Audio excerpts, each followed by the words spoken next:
आज ना अहोंना हे रात्रीच्या उरलेल्या शिळ्या भातापासून बनवलेले पापड खायला दिले. त्यांना तर विश्वासातच बसत नव्हता की हे शिळ्या भातापासून एवढे छान कुरकुरीत पापड झाले आहे. तुमच्याही घरी असा रात्रीचा पांढरा भात शिल्लक राहिला असेल ना, तर उन्हाळ्यात हे पापड नक्कीच करून पहा. घरातले लोक तुमचं कौतुक केल्याशिवाय राहणार नाही. त्यासाठी मी ते रात्रीचा उरलेला भात घेतलेला आहे. एका मिक्सरच्या भांड्यामध्ये काढून घेतलं आहे. त्यामध्ये थोडंसं पाणी टाकून वाटून घ्यायचं. एका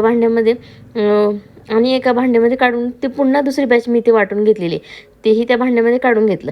आता या भांड्यामध्ये 1 चमचा मीठ टाकलं आहे. त्यामध्ये थोडीशी चिली फ्लेक्स टाकली आहे. चिली फ्लेक्समुळं काय होतं, थोडंसं तिखटपणा येतं. तुम्हाला हवं असेल तर तुम्ही मिरची पावडरसुद्धा टाकू शकता.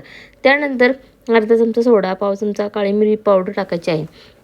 यामध्ये मी ओवासुद्धा टाकला आहे. ओवा पूर्णपणे ऑप्शनल आहे, पण आम्हाला आवडतं म्हणून मी टाकलं आहे. यामध्ये थोडंसं पाणी टाकून व्यवस्थित हलवून घ्यायचं. गोलाकार पसरून 2 दिवस उन्हामध्ये वाळवून ठेवायचं. यामध्ये तुम्ही कलरसुद्धा टाकू शकता, जेणेकरून पापड दिसायला छान दिसेल.